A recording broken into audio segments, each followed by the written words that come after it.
ভর্তি দেওয়ার সুবর্ণ সুযোগ। Mission MBBS, best abroad MBBS consultancy in West Bengal. গত 10 বছর ধরে মিশন এমবিবিএস মেডিকেল ছাত্রছাত্রীদের স্বপ্ন পূরণে নিয়োজিত। ভর্তির জন্য কল করুন 9732122744 নম্বরে। इसके पहले कि मैं आपसे दो शब्द निवेदन करूं, मैं एक सुखद समाचार आप लोगों को देना चाहता हूं। ये जो ज्वाइनिंग है उसके अलावा, और वो ये है कि आज डेरेक ओबेरॉय जी का जन्मदिन है और उनका 60वां जन्मदिन है, जो बहुत ही विशेष है। तो इसलिए आप सब लोगों की ओर से हम उनको आज के दिन की शुभकामनाएं और बधाई देने का काम करता हूं।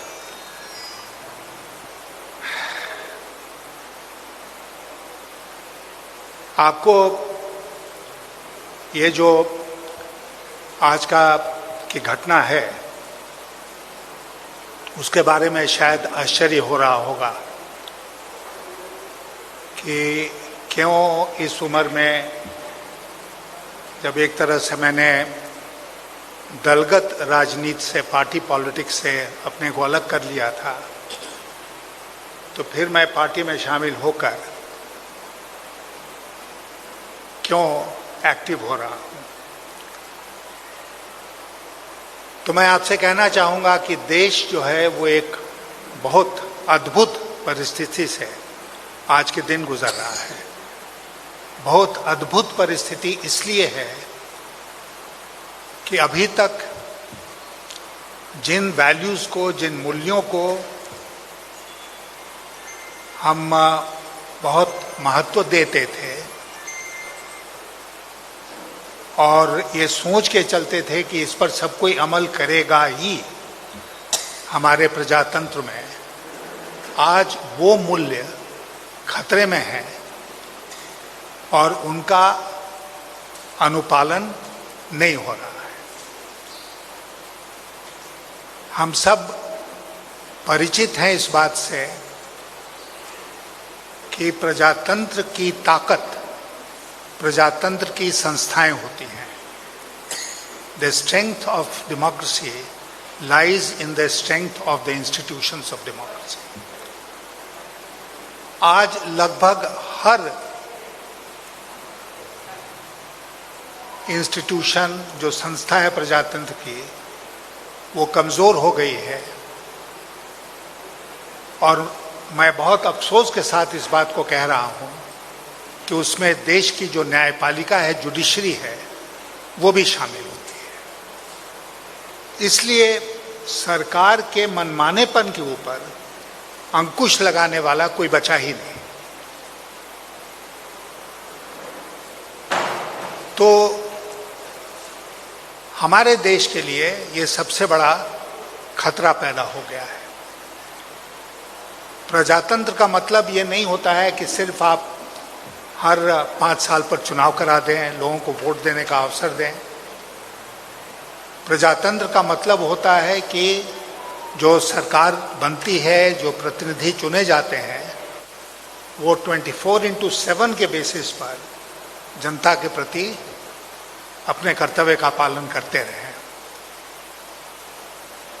तो आज आप देख रहे हैं कि हमारे देश में क्या हो रहा है और ऐसा लगता है जैसे कि किसी को कोई चिंता नहीं है।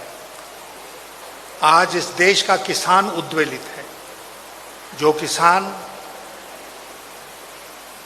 पैदा करता है, जो हम खाते हैं, अन्नदाता है, वह दिल्ली के सरहद पर बैठा हुआ है और किसी को कोई चिंता नहीं है।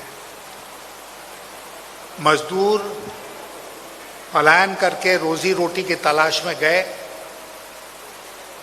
फिर किस परिस्थिति में पैदल वापस होने के लिए मजबूर हुए, वो दृश्य हम सब लोगों ने देखा है।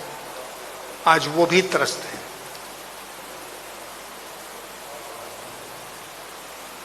शिक्षा, स्वास्थ्य, ये सब आज दुर्दिन से गुजर रहे हैं और सरकार को कोई चिंता नहीं है। ऐसा लगता है कि सरकार का आज के दिन, और खास करके जो रूलिंग पार्टी है, उसका एक ही मकसद है। वो मकसद है किसी तरह चुनाव जीतो।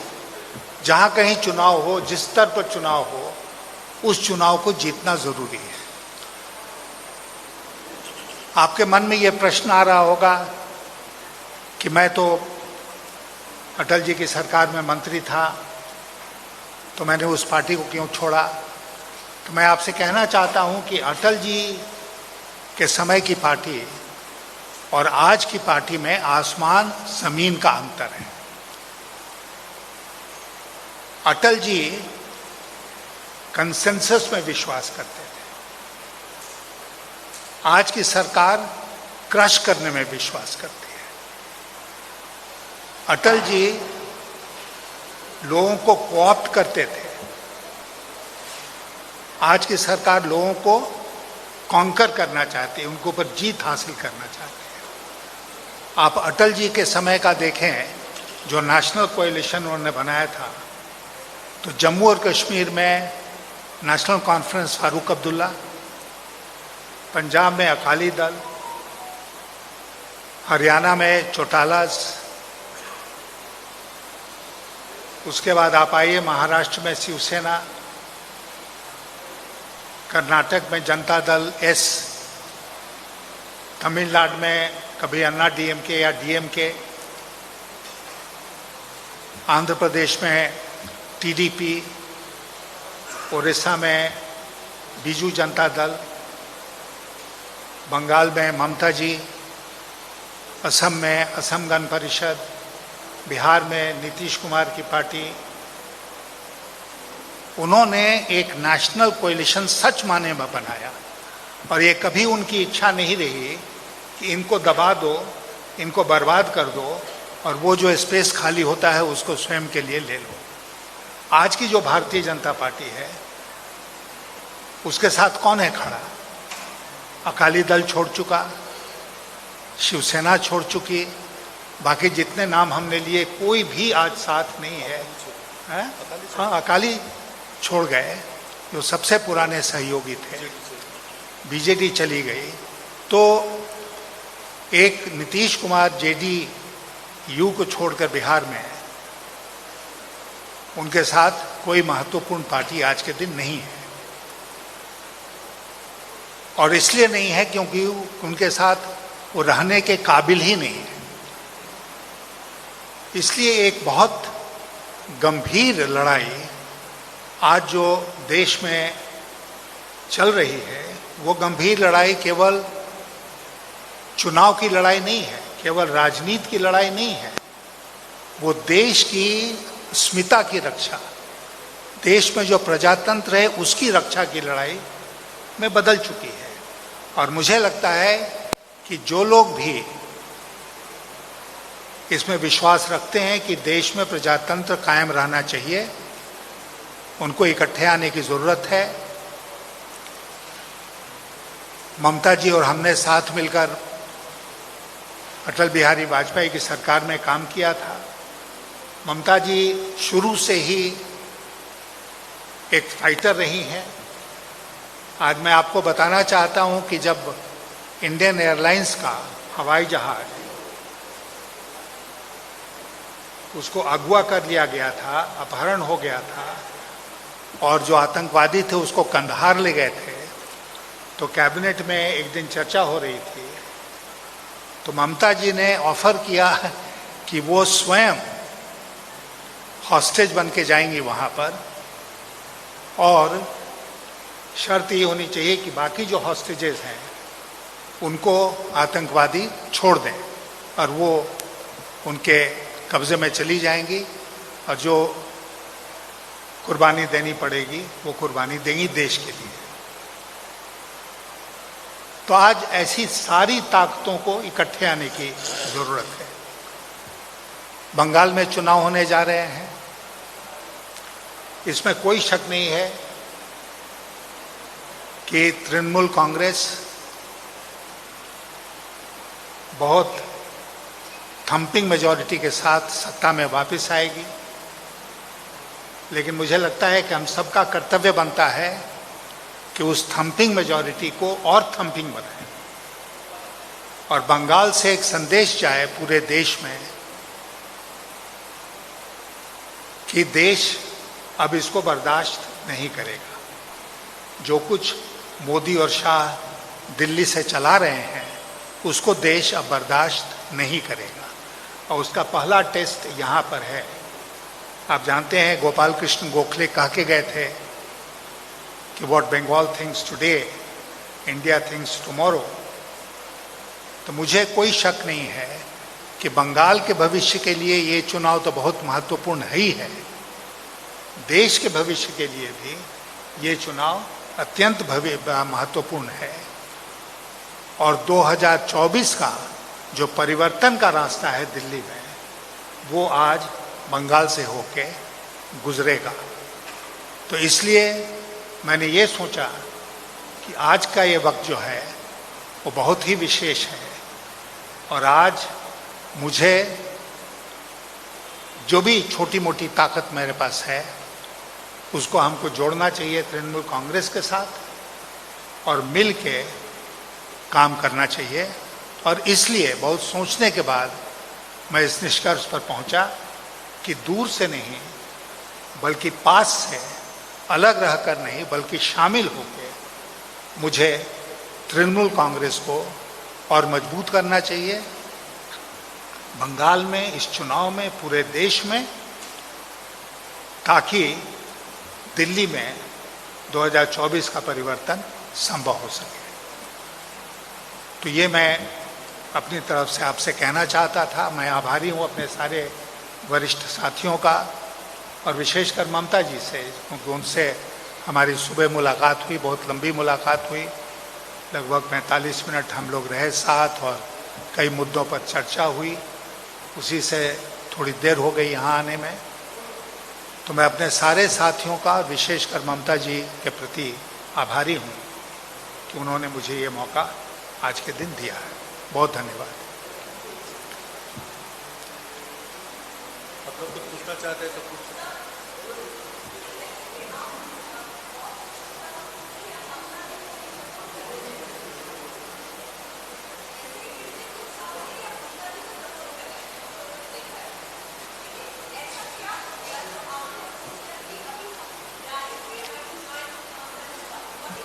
बहुत बहुत अच्छा सवाल पूछा आपने, मुझे इसको कवर करना चाहिए था शायद। The tipping point actually was the attack on Mamata ji in Nandigram.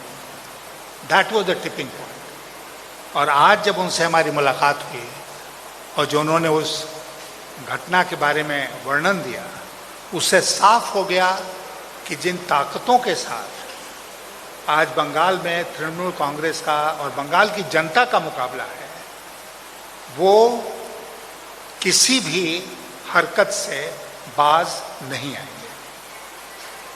तो वो किसी हद तक जा सकते हैं, लोगों की हत्या करा सकते हैं, लोगों के ऊपर अटैक करा सकते हैं, उनको इमोबिलाइज कर सकते हैं, किसी हद तक जा सकते हैं चुनाव जीतने के लिए। वो एक तरह से वो मोमेंट ऑफ डिसीजन था ममता जी के ऊपर जो अटैक हुआ। मैंने सोचा कि अब बाहर रहकर नहीं बल्कि बगल में रहकर, अंदर रहकर मुझे उनका साथ देना चाहिए।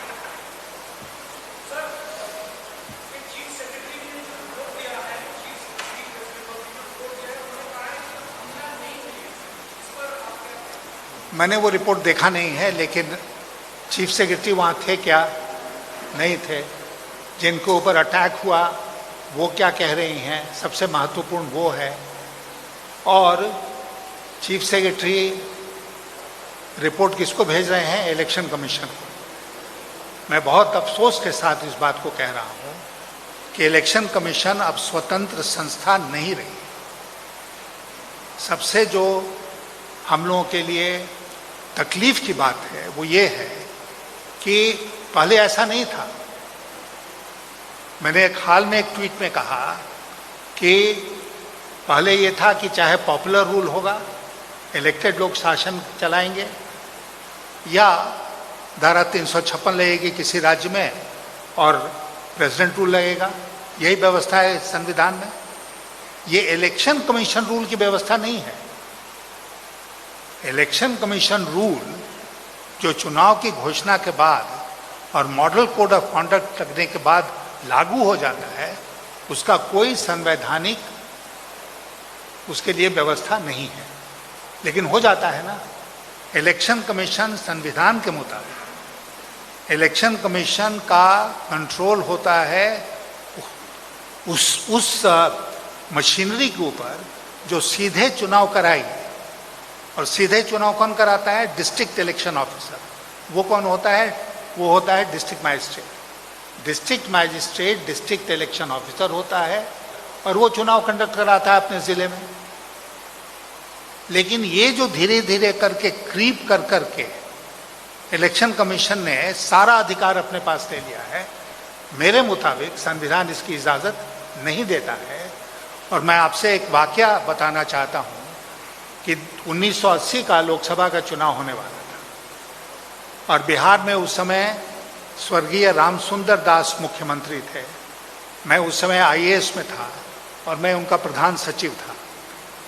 तो सरकार ने फैसला किया कि चीफ सेक्रेटरी और डीजी पुलिस को हम लोग बदल देंगे। चुनाव की घोषणा हो गई थी, जो भी मॉडल कोड ऑफ कॉन्डक्ट था वो लग गया था, तो डीजी और चीफ सेक्रेटरी को बदल दिया गया। चुनाव आयोग ने आपत्ति की पत्र भेजकर कि आप ऐसा नहीं कर सकते हैं, और हम लोगों ने बिहार सरकार की ओर से एक स्टिंगिंग जवाब चुनाव आयोग को दिया था, मुझे याद है, जिसमें पूरे संविधान के प्रावधानों का जिक्र था। और ये था कि चीफ सेक्रेटरी और डीजी पुलिस या उस लेवल के जो अधिकारी होते हैं वो डायरेक्टली चुनाव नहीं कराते हैं, चुनाव तो डिस्ट्रिक्ट इलेक्शन ऑफिसर कराता है, इसलिए उनको बदलने में आपको क्या एतराज हो सकता है? और चुनाव आयोग खामोश रह गया। वही कानून जो आज के दिन है 1980 में भी था। लेकिन जैसा मैंने कहा कि क्रीपिंग एक्विजिशन, क्रीप कर कर के आगे बढ़ बढ़कर एक व्यवस्था बन गई है कि चुनाव आयोग जब घोषणा करेगा चुनाव का तो वो मॉडल कोड ऑफ कॉन्डक्ट लेगा और उसका पूरा शासन जो है वो चुनाव आयोग के हाथ में चला जाता है। चीफ सेक्रेटरी कौन बनेगा? चुनाव आयोग तय करेगा। डीजी कौन बनेगा? चुनाव आयोग तय करेगा। एडीजी कौन बनेगा? चुनाव आयोग। कहाँ से यह अधिकार मिला चुनाव आयोग? तो इसलिए, और वो भी हम शायद माइंड नहीं करते, लेकिन जैसा मैंने शुरू में आपसे कहा कि वो स्वतंत्र संस्था रही ही नहीं, वो तो आज कठपुतली है भारत सरकार की। इसलिए विश्वास उठ गया है चुनाव आयोग से। इसलिए उन्होंने क्या कहा, उनके मातहत जो लोग हैं उन्होंने क्या कहा कि कैसे अटैक हुआ नहीं हुआ, वो बिल्कुल बेमानी बात है आज के दिन। और जिसको चोट लगी वही बता रहा है जब कि कैसे अटैक हुआ, तो उससे बेहतर और बयान कौन कर सकता है इसका?